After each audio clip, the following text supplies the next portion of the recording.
The late summer sun hung lazily over the dusty county fairgrounds in rural Tennessee.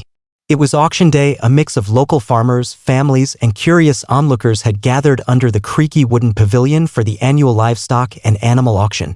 Horses, pigs, even chickens had been paraded through and sold off. The last portion of the day was reserved for a handful of dogs, mostly farm-bred, pure, or trained for herding and security. The bleachers were nearly half empty now, with the scent of kettle corn and hay lingering thick in the air. Children played near the fence, their boots kicking up little clouds of dust as auctioneer Jim Rollins tapped the microphone. "And now we got the final dog of the day," he boomed. 1-year-old male, mixed breed. No papers. No formal training. Found wandering outside Clarksdale a few months back. Not much use on a farm, but might be good for companionship. From behind the gate, a lanky, matted dog with a lopsided ear and soulful amber eyes was dragged forward by a tired-looking shelter worker. The animal cowered as he was led into the spotlight, tail between his legs, ribs faintly visible beneath his ragged coat. A few people laughed uncomfortably. Others murmured with indifference. "Looks more like a coyote than a dog," someone chuckled from the back. The shelter worker gave the auctioneer a nod and stepped aside. "All right, let's start at $25. "Do I hear 25? Silence. 25? 20? 10. Still nothing. The dog sat down slowly, visibly trembling. One of the children watching near the fence pointed and whispered, "He looks sad, Mama." Even the auctioneer was hesitant now. "All right, $5? Somebody give this boy a chance." Just then, from the edge of the crowd, a quiet voice broke through. "I'll take him." Heads turned. A young man in his early 20s stood at the edge of the bleachers, sun casting a halo around his baseball cap. His clothes were worn, jeans faded, and boots scuffed. He didn't look like he had much, but his eyes, blue and unwavering, were fixed on the frightened dog. Jim Rollins blinked. "You'll take him? For $5? The young man nodded. "I've got 5. And he's coming home with me." Whispers rolled through the small crowd like wind through wheat. The shelter worker handed over the leash hesitantly, as if unsure whether to feel relief or sympathy. The dog resisted at first, planting his feet, but the young man knelt beside him and whispered something only the dog could hear. After a moment, the animal took a tentative step forward. "What's your name, son?" asked Rollins. "Caleb," the young man said, never taking his eyes off the dog. "Caleb Monroe."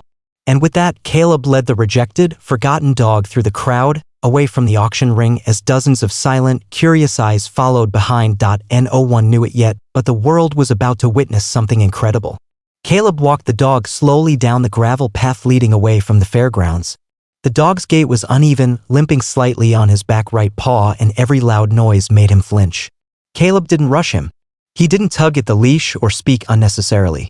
He just walked, calm and steady, like someone who understood what it meant to be broken and needed space to heal. At the edge of the parking lot, Caleb opened the back of his rusty blue pickup truck and laid down an old blanket. He patted the makeshift bed and looked at the dog. "You're riding up front with me when you're ready," he said gently, "but for now, take it easy back here."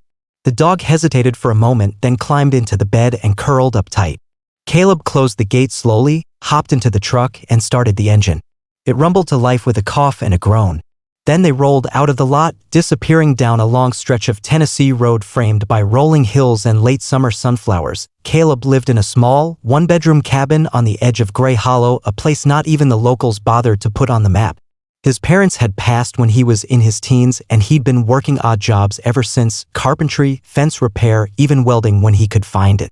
He didn't have much in the way of company, just a radio, a few tattered books, and a guitar with 2 strings missing. He parked the truck in front of the cabin, stepped out, and lowered the tailgate. "Come on, bud," he said. The dog looked up at him. Eyes wary but curious. "You're not just some auction reject. You're something more. I can feel it." After a minute, the dog leapt down carefully. Caleb knelt beside him and looked him in the eyes. "Gotta give you a name, don't we?" The dog tilted his head. "Can't call you Coyote even if you look the part?" Caleb thought for a long moment, then smiled. "How about Chance? Feels like that's what we're both getting, huh?" The dog's tail gave a tiny, uncertain wag. "Chance it is." Inside, Caleb gave Chance a warm bath in a rusted tub. The water turned dark as mud slid off his coat. Underneath the grime, he was actually a beautiful mix of shepherd and hound, lean, with powerful legs and striking eyes that gleamed like polished amber. Over the next few days, Chance barely left Caleb's side. He was skittish at first, flinching at falling branches, darting behind furniture when someone knocked at the door, but he was learning. Learning that the soft tone in Caleb's voice meant comfort, not fear. learning that the bowl of food would always be full, learning that the world might not be as cruel as it had seemed, and Caleb, for his part, found that something in his life had shifted too. The house didn't echo the same anymore. The nights didn't stretch quite as long. He started singing again, quietly, strumming on the two-stringed guitar while Chance rested at his feet. One evening, as the sun melted over the distant ridge, Caleb sat on the porch sipping sweet tea. Chance lay beside him, head resting on Caleb's boot. "You and me, Chance," he said softly. "We might just fix each other." Chance looked up, and this time there was no fear in his eyes.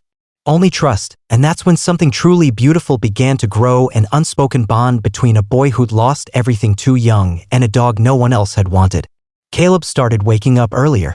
Not because he had to, his work as a handyman was irregular, but because Chance was becoming part of his rhythm. Every morning, before the sun had fully broken the tree line, Chance would nose at his blanket, tail thumping against the wooden floor. Caleb would grunt, stretch, and throw on his flannel shirt. Together, they'd walk the trail behind the cabin that led down to an old creek. Chance had changed in just 2 weeks. His coat had started to shine, and the limp in his leg had all but disappeared. But it wasn't just the physical changes. Chance carried himself differently now. He trotted beside Caleb instead of trailing behind, and the fear in his eyes had faded into something stronger, confidence. Still, there were ghosts. Some nights, Chance would bolt upright from sleep, eyes wide and body trembling, growling at shadows.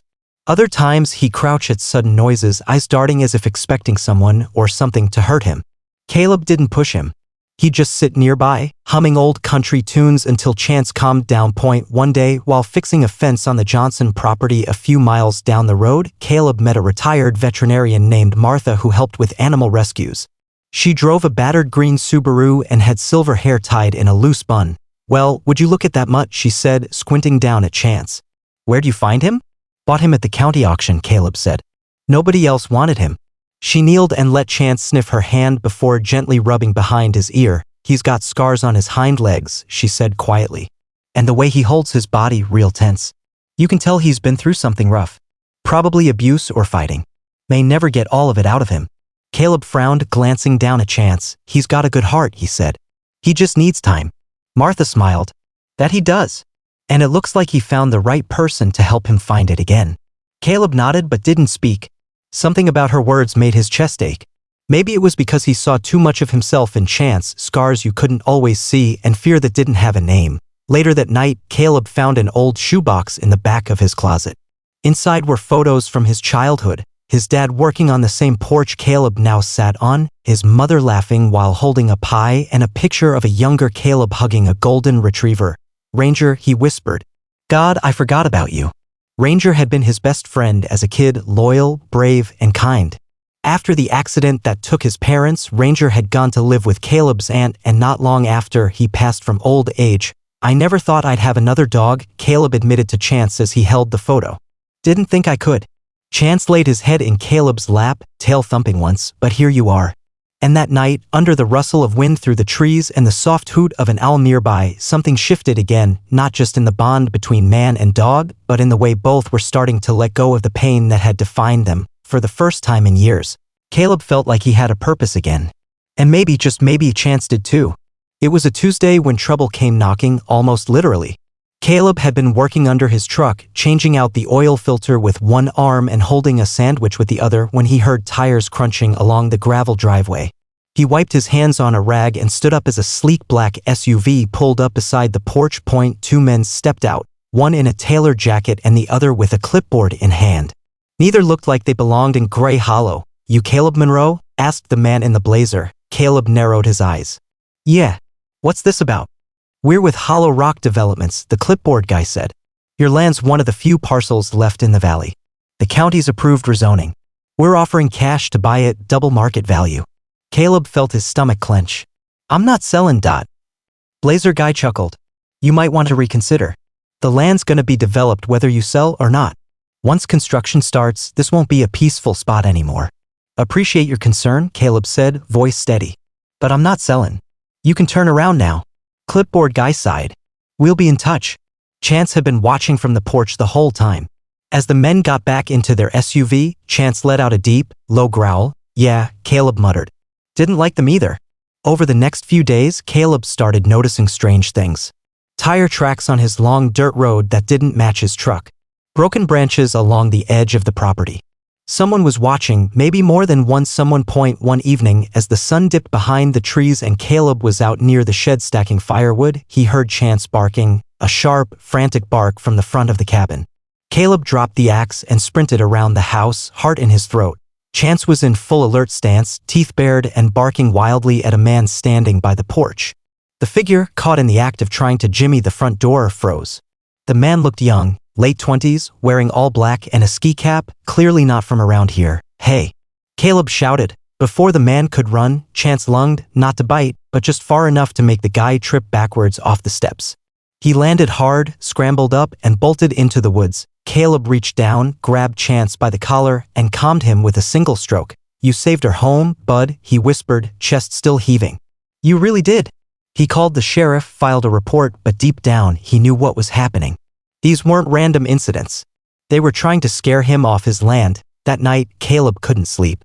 He sat up on the porch with a rifle leaning beside his chair, Chance curled at his feet, both of them watching the tree line. Not just for trouble, but for any sign that their peace, so hard-earned, might be slipping away. Caleb stroked Chance's fur absent-mindedly and murmured, "They picked the wrong dog. And the wrong man." And in that moment, something inside both of them hardened, not just a bond, but a quiet defiance. They weren't going anywhere. The next few days in Gray Hollow were tense. Word spread fast in small towns, and soon everyone knew Caleb's place had nearly been broken into. Most folks were sympathetic, a few were quietly skeptical, and some whispered about Hollow Rock developments buying out the town 1 acre at a time. Caleb didn't pay much mind to gossip. He kept fixing things, barn roofs, fences, and broken porch steps around the hollow. With Chance by his side, he walked taller. There was something about having that dog next to him that gave him more than just company, it gave him courage. One Sunday morning, the local church was hosting its annual potluck out in the field behind the chapel. Long picnic tables overflowed with fried chicken, cornbread, mashed potatoes, sweet tea, and every kind of pie you could imagine. The preacher gave a short sermon and then folks lined up with paper plates. Caleb hadn't planned to go. He usually avoided crowds. But something tugged at him. Maybe it was Chance nosing his jacket, tail wagging like he knew it was time to be seen. Maybe it was the preacher's invitation in the mailbox. Either way, they showed up. At first, people just gave polite nods. Then came the questions. "You that fellow with the dog from the auction? That him? Thought he was half wolf or something." Caleb just smiled. "This here's Chance. Saved my house the other night." People started gathering around. Kids reached out to pet him. Older folks asked about the break-in. Even Sheriff Winslow gave a respectful nod, but the real surprise came when little Ellie Mason, 7 years old and shy as a shadow, wandered up. Her family had moved to Gray Hollow after fleeing a bad situation in the city. She barely spoke, barely looked anyone in the eye, but Chance saw her. He approached slowly, lowering his head and wagging just once. Ellie froze, eyes wide, then extended a tiny hand. Chance nuzzled it gently. Ellie giggled, the crowd went quiet. "Look at that," her mother whispered, hand to her mouth. She hasn't laughed in months, tears welled in a few eyes. The preacher's wife sniffled and reached for a napkin. From that moment on, everything changed. People began talking about Chance, not as the mangy mutt from the auction, but as the dog with a gift. The one who brought light into dark places. He visited the local school. The children adored him. Caleb even took him to the Veterans Center in the next town over, where Chance sat calmly beside a man with PTSD, helping him through his first full conversation in weeks. He wasn't just Caleb's dog anymore. He was Gray Hollow's miracle. And through it all, Caleb watched with quiet pride, never once seeking credit. He knew what Chance had given him: peace, purpose, and healing.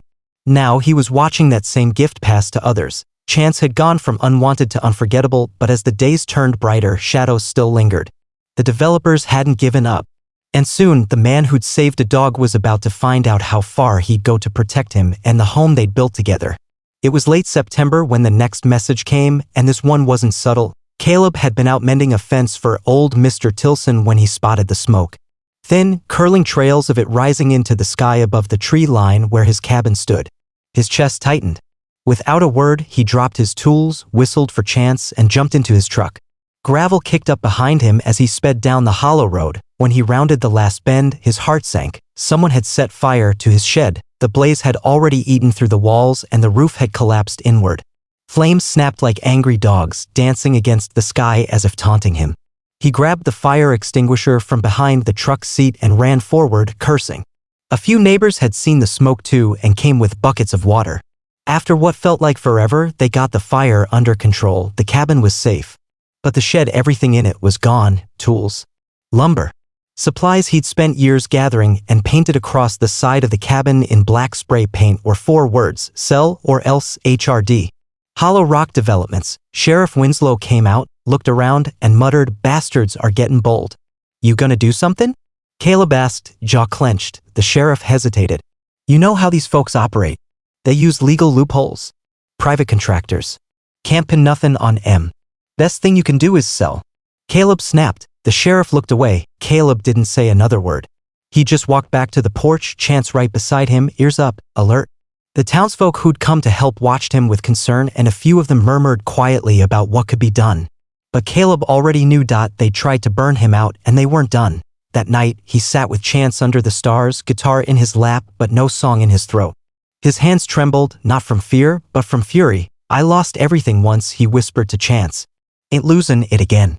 Chance nuzzled his arm, sensing the storm inside. Caleb looked down at him. "You changed me, bud. Made me remember who I am.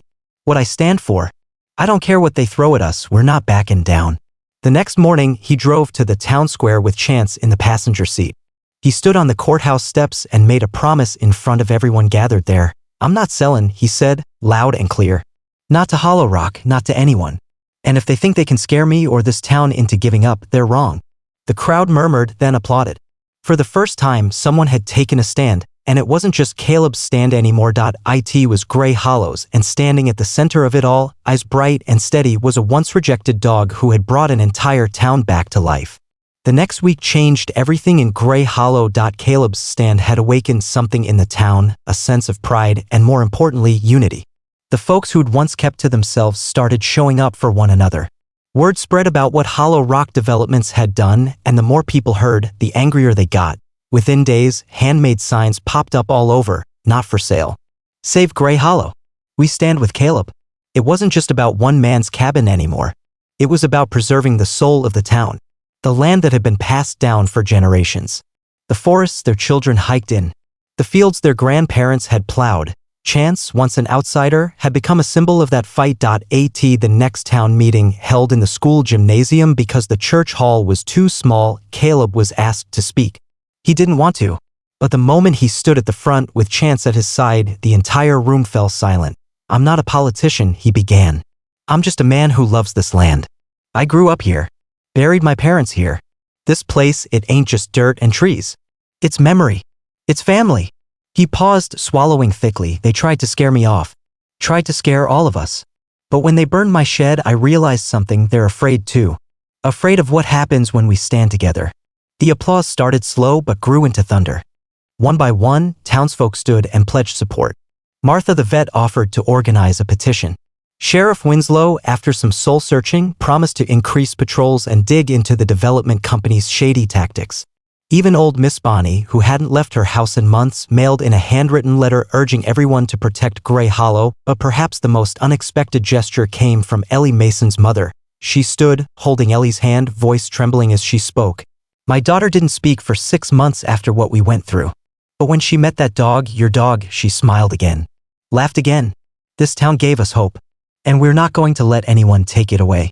Chance barked once, as if on cue, and the whole room broke into tears and applause. Caleb looked down at the dog beside him and whispered, "You've done more than I ever could have." That night, people from across the county started calling Caleb, offering help, legal advice, donations, volunteers for cleanup. Even a local journalist showed up to interview him and snap a picture of Chance on the porch. The story spread like wildfire. Rejected dog becomes town hero. One man's refusal sparks countywide resistance. A town called Gray Hollow finds its voice. What had started as a broken dog and a broken man clinging to what little they had was turning into something far greater. But while the town stood united, Caleb knew this was just the beginning. The developers wouldn't go down without a fight, and neither would he. 3 weeks passed, and Gray Hollow was buzzing with energy. The town had never felt more alive or more defiant. Dozens of signs lined the roads now, and over 1,200 signatures had been collected to block Hollow Rock Developments from expanding into the region. Families who had once quietly accepted progress now stood firm beside Caleb, organizing town cleanups, potluck fundraisers, and media interviews to tell their story.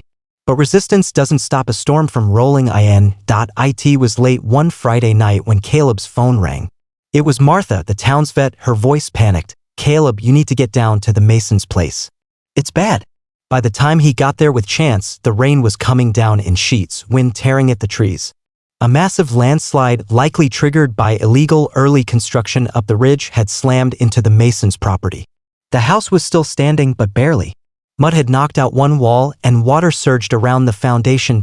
Ellie's voice could be heard from inside, crying out. Without hesitation, Caleb charged in through the back, boots squishing in ankle-deep mud. The front door was jammed. Windows were shattered. Water gushed in from the broken wall like a river. "Ellie? Ellie," he called out. "Here," her mother's voice rang back. "We're in the hall closet. We can't get out." Chance barked sharply and bounded ahead, sniffing and navigating the debris like a bloodhound. He stopped at the door of the closet, pawing furiously. "I'm gonna break it down," Caleb shouted. With one strong kick, the damaged door cracked open.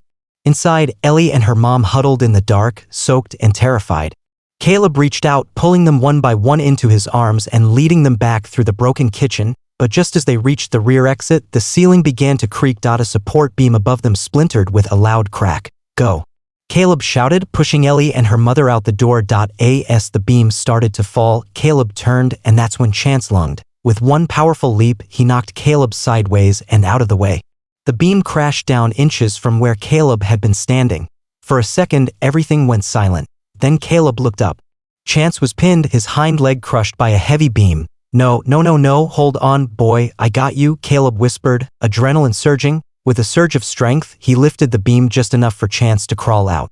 The dog whimpered in pain but kept his eyes locked on Caleb's as if to say, "It's okay. I'd do it again." The next morning, Gray Hollow was in shock. The Masons were safe. Caleb was a hero. But it was Chance, wounded, limping, and covered in mud, who stole everyone's hearts. Photos of Caleb carrying Chance through the storm hit local news. Then national. Donations flooded in from around the country. Animal shelters featured the story on their sites. Rejected dog saves family from natural disaster. The dog that saved a town. Veterinarians from 3 states offered to help. Chance underwent surgery that week. His leg was badly damaged, but they were able to save it. He'd walk with a slight limp, but the spirit in him? Untouched. Unshaken. Caleb sat by his side every night, sleeping in the clinic waiting room. "You're my miracle, bud," he whispered once. "Ain't no storm, no fire, no greedy developer gonna change that."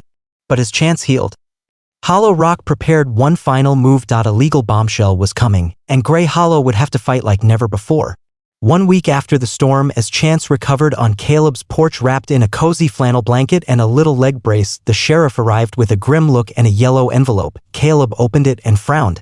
Hollow Rock Developments was suing him and the town of Gray Hollow for obstruction, trespassing, and defamation. "They're accusing us of interfering with a lawful business," Sheriff Winslow explained, removing his hat. "They want damages. Millions in lost revenue from the halted project." It was a slap in the face. They burned his shed. Tried to scare him off his own land. Nearly got a child killed with that landslide, and now they were claiming to be the victims, but Caleb didn't flinch. "We'll see em in court," he said firmly, petting Chance's head. The trial date was set 2 weeks later in the county courthouse. It was the biggest crowd the courthouse had seen in decades. Local reporters, out-of-town media, even a few national outlets with camera crews gathered to watch what they dubbed the battle for Gray Hollow. Caleb walked in wearing a worn suit and boots. Chance limped beside him, tail wagging, bandana proudly tied around his neck that read, "Stand tall." Inside the courtroom, Hollow Rock's lawyers looked slick and smug in their $1,000 suits. They came armed with folders, photos, and intimidating legal jargon, but Gray Hollow came with something better, heart. First, Caleb testified. He recounted everything from the dog auction to the fire, the threats, and the storm. He choked up when talking about the night Chance saved the Masons and how that one dog had pulled a whole town back to life. Then Ellie's mother testified, telling the court how her daughter found her voice again thanks to Chance, and how Hollow Rock's illegal digging caused the mudslide that nearly buried them. Sheriff Winslow spoke next, reluctantly admitting he'd turned a blind eye at first but now stood firmly on the side of his people. Finally, the town's environmental consultant, brought in. Pro bono by a local university presented evidence that hollow rocks test digging was in direct violation of state soil and slope stability laws. They hadn't just been careless, they'd been reckless. Hollow Rock's lawyers squirmed, but what really turned the tide was the moment the judge, a stern old man who rarely cracked a smile, asked Caleb if he had anything else to add. Caleb stood and said, "Your Honor, I just want to show you something." He whistled once, and from the back of the courtroom, Chance limped forward. He wore a child's homemade medal around his neck, glittery cardboard and ribbon that read, "Our hero." The judge looked down at the dog, then back at Caleb. "In all my years on the bench," he said slowly, "I've never seen a court exhibit wag its tail." The courtroom erupted in quiet laughter, then silence as the judge delivered his decision. Hollow Rock's lawsuit was dismissed. The company was fined for safety violations, and all development permits in Gray Hollow were revoked pending full investigation. The room exploded into applause. Caleb looked down at Chance, eyes watering. "We did it, bud." But it wasn't just their victory. It was everyone's. The sun shone brighter that spring in Gray Hollow than it had in years. With Hollow Rock out of the picture and the town's unity stronger than ever, things began to change, not through force or money, but through the power of community. Caleb rebuilt his shed. Not alone, but with help from the neighbors. Everyone showed up, young, old, even folks who hadn't picked up a hammer in 20 years. They painted it red and white, just like his grandfather's old barn. Someone even stenciled Chance's watch on the side. The name stuck. Chance's recovery was steady. He walked with a slight limp, but it didn't stop him from chasing squirrels or greeting visitors at the farmer's market like a little four-legged mare. Kids would run up to hug him, and Chance would sit proudly, tail sweeping the ground like a broom. Ellie made him a new medal every month. Her latest one read, "Protector of Gray Hollow." The town, inspired by Caleb's stand, established a new ordinance. No land within 5 miles of the historic district could be sold to corporations without a public vote. They named the law the Chance Act. It passed unanimously. The story had gone so far it even reached national television. One morning, Caleb and Chance were invited to New York to appear on a popular morning show. They flew on a private plane, courtesy of a donor, and were treated like royalty. During the interview, the host asked, "Caleb, you could have picked any dog. Why did you choose the one no one wanted?" Caleb chuckled, ruffling Chance's ears. "Because he reminded me of myself. Scratched up, kicked around, but still got a fire in him." The host wiped away a tear and said, "You know, this country could use more Chances. And more folks like you." Back in Gray Hollow, Caleb began writing again, something he hadn't done since his parents died. Inspired by Chance, the court battle, and the town's rebirth, he wrote a memoir titled, "Rejected But Not Broken: The Dog Who Saved Me."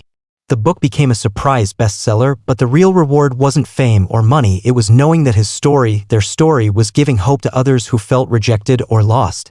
Emails poured in. Letters from veterans, single parents, struggling teens, all saying how a one-eyed dog reminded them that they still had worth. Every evening, Caleb and Chance would sit on the porch watching the sun dip behind the hills, sipping sweet tea. Well, Caleb did. Listening to crickets. "You know," Caleb would say, scratching Chance behind the ear, "we might have just been two strays when we met. But together we made a home. And a difference." Chance would lean in and sigh, content. And as the stars blinked to life over Gray Hollow, their story, once quiet and hidden, continued to shine, reminding anyone who heard it that even the most rejected souls can be exactly what the world needs most.